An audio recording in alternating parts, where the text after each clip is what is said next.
Okay, well, hello world. It's been such a while since I did a live video. So much has been going on, and um, uh, uh, I don't know. Well, life, right?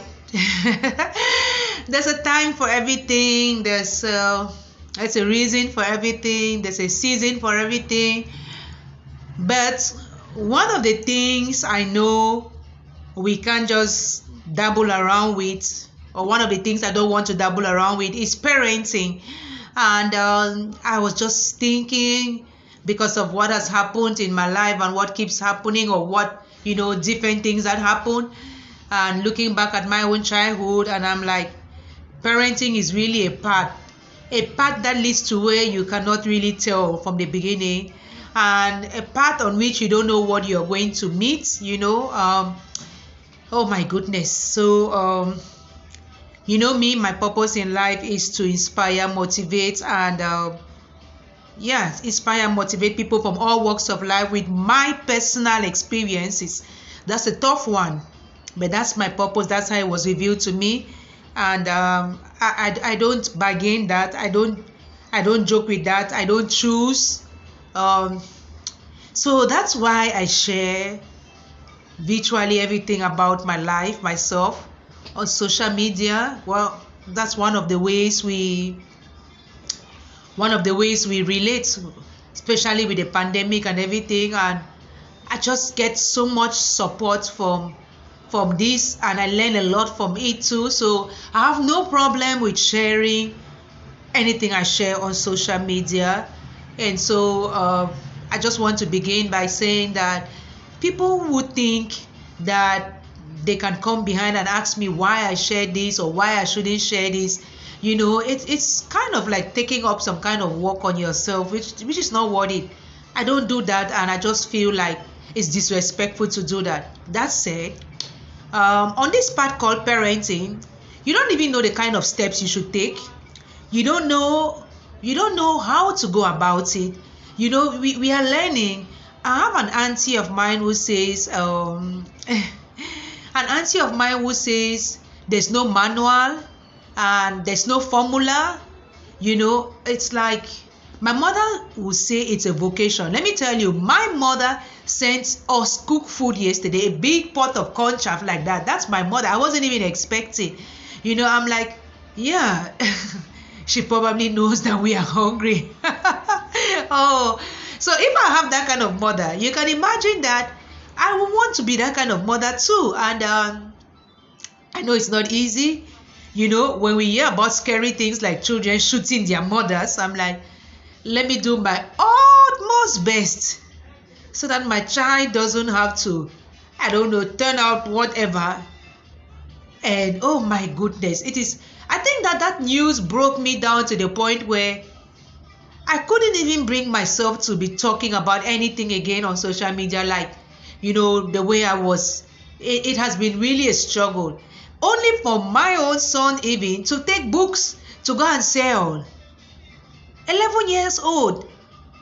It never occurred to me, maybe because we did not also have this book exchange, where you sell second-handed books to get new books. That's what I do. I go and exchange their books. But to say go and sell books, no.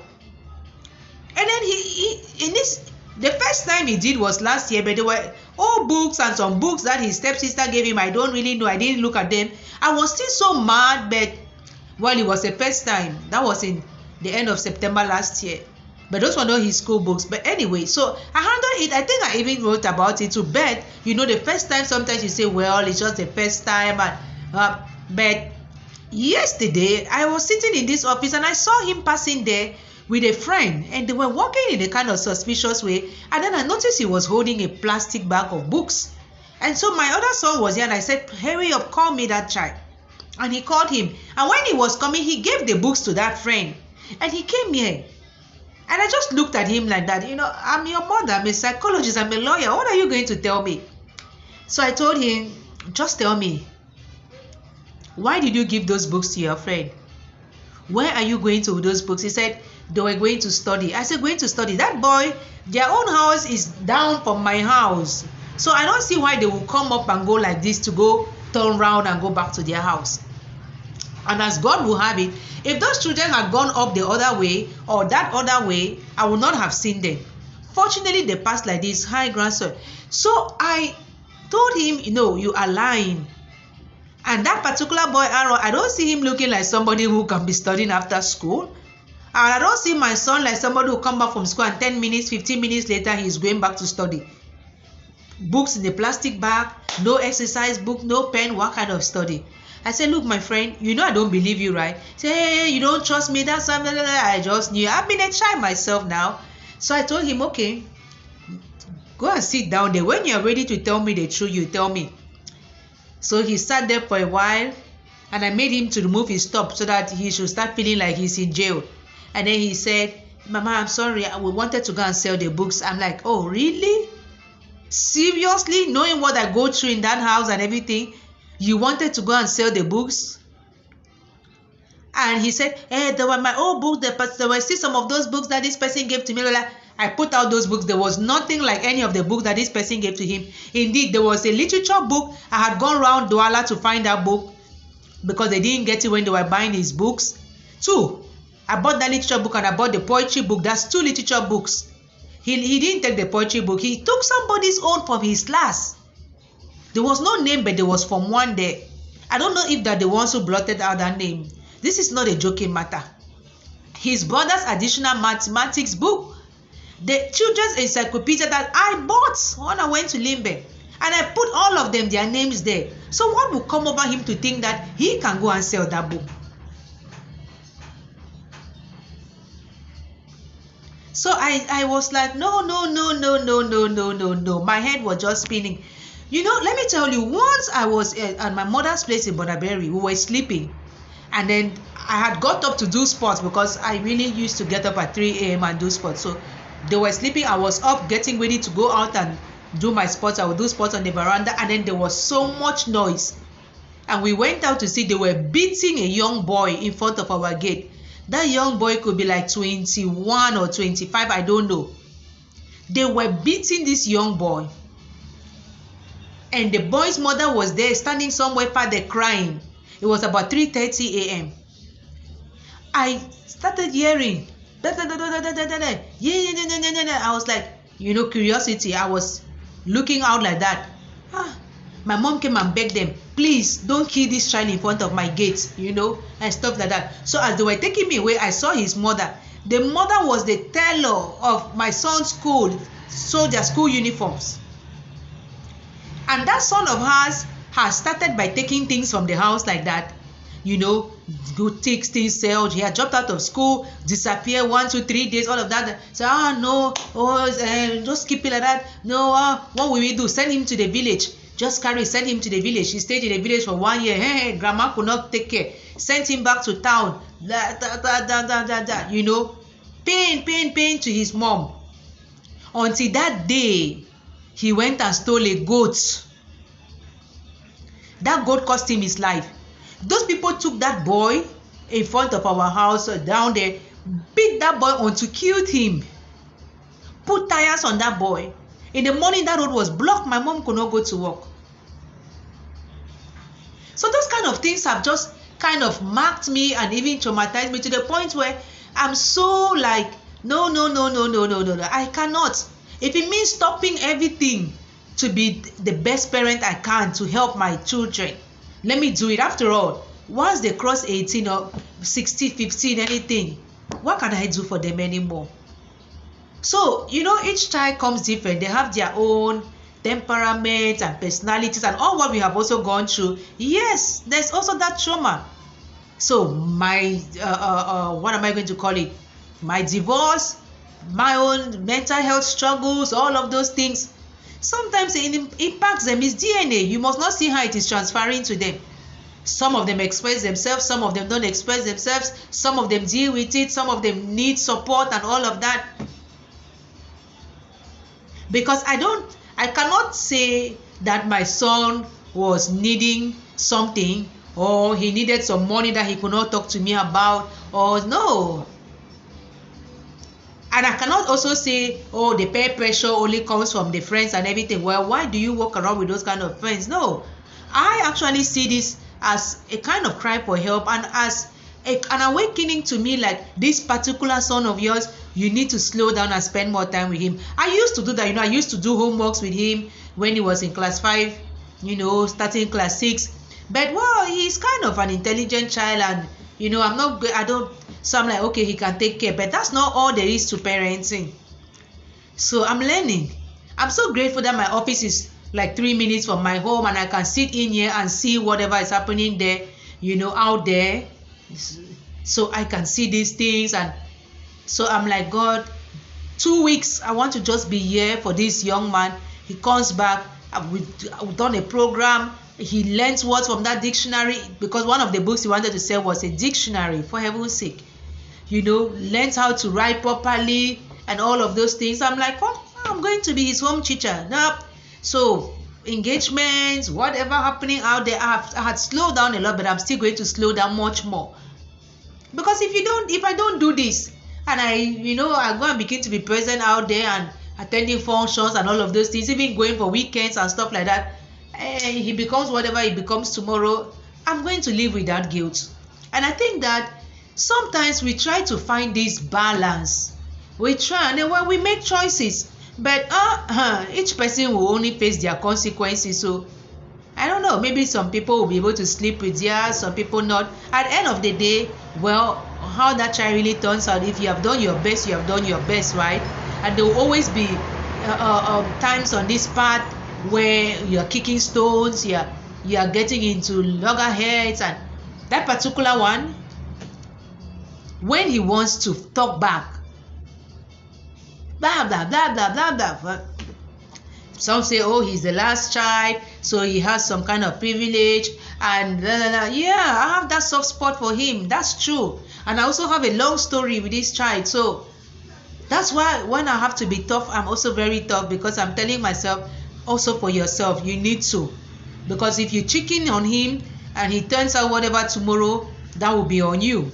Especially as a single parent. I mean, his father called yesterday. Oh, what else did he tell him? Blah, blah, blah, blah. I'm so disappointed in you. Blah, blah.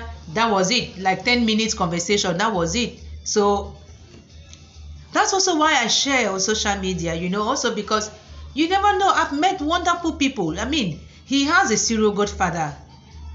I met him only on social media. Last night he called him. They spoke for like 30 minutes until my data even got finished. And all of that.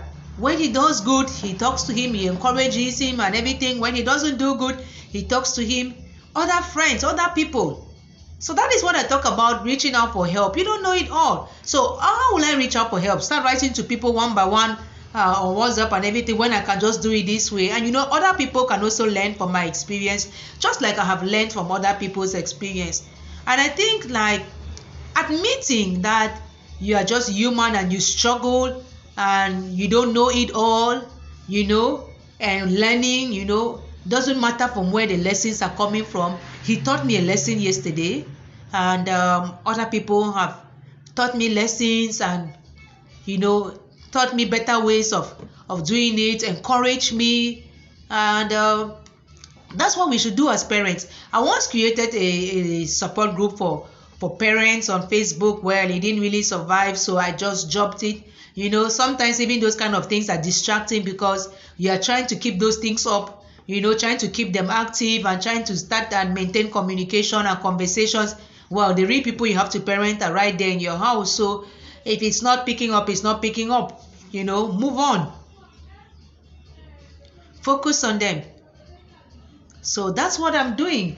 And so what did I do with this young man yesterday?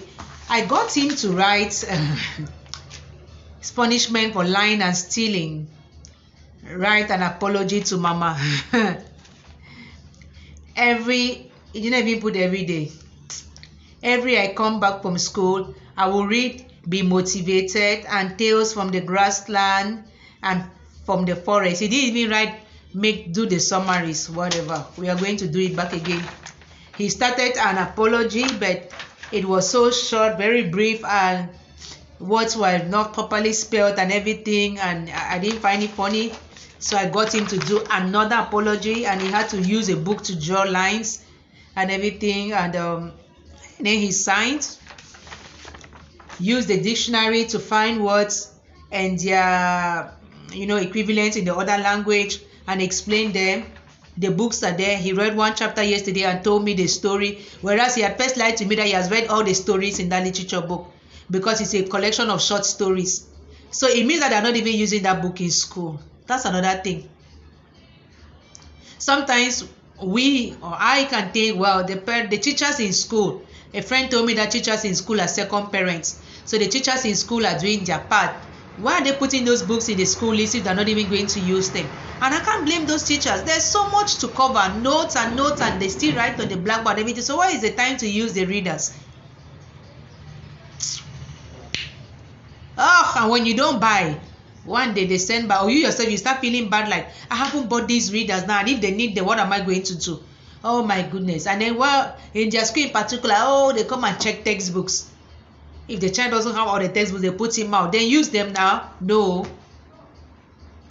So he sees them there, and then he has that idea that he can go and sell. And yeah, who knows? Maybe the friend also told him that's a good idea. But he lied also when he told me, oh no, he just met the friend on the road.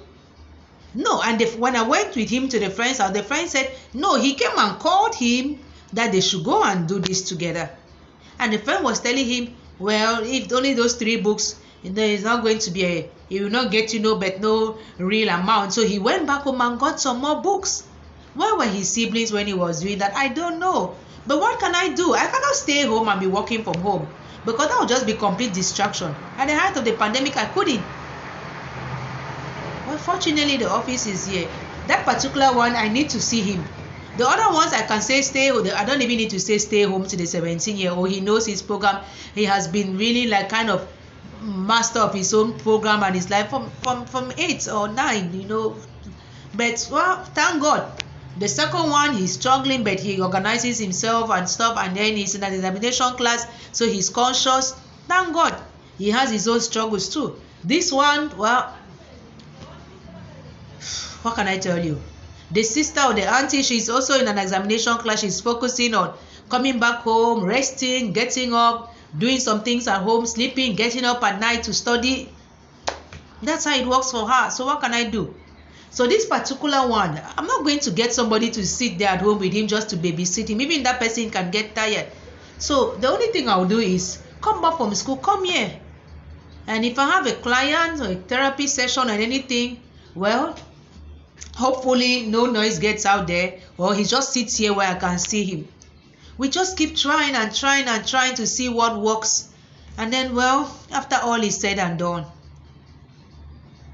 Because when I read of a 19-year-old who shot their mother in Texas, 19?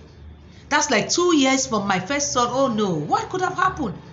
29-year-old who shot their mother, who had runs with the law, who was on using drugs. Oh God, oh.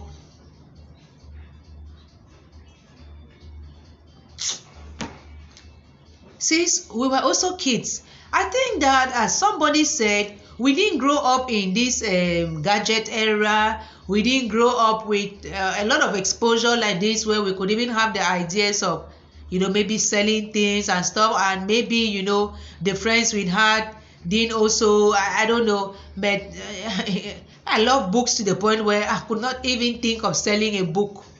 And then we used to hand down books. When I was a kid, I was using the books my sister used, and then my brother would use those books. But nowadays, every year they change books, so there are books all over the place. And if you pack them into chunks and keep them there, rats and all of those things. So, well, for money and also for space and all of that, you go and exchange those books. And if they've changed them all together, well, you just have to sell them, But that's with the intention of using the money to buy new books. But then maybe they charge just things that I can sell and buy bread and chocolate and all of that. My problem is not even the books that he was going to sell and stuff, but the things that can happen if he continues having those kind of ideas that he can do things anyhow and just get away with those things. So I was so furious. I had to weep. I don't really know how to weep that way. I mean, people who saw it, somebody reached out to me and said, what is that? Were you joking with that child? That was the... The intention was not to draw blood from him, but just to express my pain. Then after that, we have to do something positive about that situation. I just want to share and to encourage all parents. It's not easy, and we also have to take care of ourselves, and all of that. So it's not easy. I can imagine my mom too. Oh, but let's not give up, let's not give up, because, well, after all is said and done now, that's that. I mean, if we have been blessed with children, then let's do our best to parent them. We cry when we don't have them, and then when we have them, we cannot neglect them, we cannot abandon them, we cannot just be punishing them and blaming them. Oh my goodness, there's one child in Boya who gave up the ghost after having been beaten. Whatever reason, there's no reason for beating a child to that point where a child has to collapse. Some people say, oh, after he was beaten, he drank some substance. I don't know, I wasn't there, but he was beaten and beaten mercilessly anyway. So, God help us. I look at what Wikipedia says is parenting. They say is what? What does Wikipedia say? I wrote it somewhere. Anyway, bringing up a child emotionally, intellectually, all of that. I added spiritually, which is for me so important. It's not easy, and so we can't stop. We just continue on that journey. We pray, we support each other. It's not a matter of who is perfect, who is the best, and don't share. People will laugh. Somebody said people will laugh at you. Or people will laugh at Gabi later on in life. Oh my goodness. And then what? So okay, well, I'm just waiting for him, and then I'm going to see what else I have to do today, and then I'd rather stay with him in the office, because even going at home, I can be distracted for 1 minute and then he steps out. So really, the office is going to be our office for the next 2 weeks until I see that he has got it. And if he fumbles again, we'll start again. And as I told him, the age for juvenile delinquency that can land you in prison is 14. So if he continues to fumble, maybe he will pay a visit there, 3 years, spend some time there, and then see what can happen to this kind of children, or go to Buster Institute and just visit. Let's look for all methods that we can use. Seriously, God help us. Thank you so much, those who watch. It's so important that we support each other, and that we also hold each other accountable. So for me, any feedback, I don't fight it. I see what I can get from the feedback, and what is not going to help me, I just throw it away. But I appreciate them all, because, well, we are all on this journey together. And I was just telling a friend here that we are all going to end at the mortuary. That's the furthest place we can go on this journey called life, mortuary. So let's just try our best and try to be more compassionate and everything. That's his friend coming back. I hope that my own will be coming back soon. So it's 8 minutes past 12. Maybe he took a bite. Okay, well, God bless us all.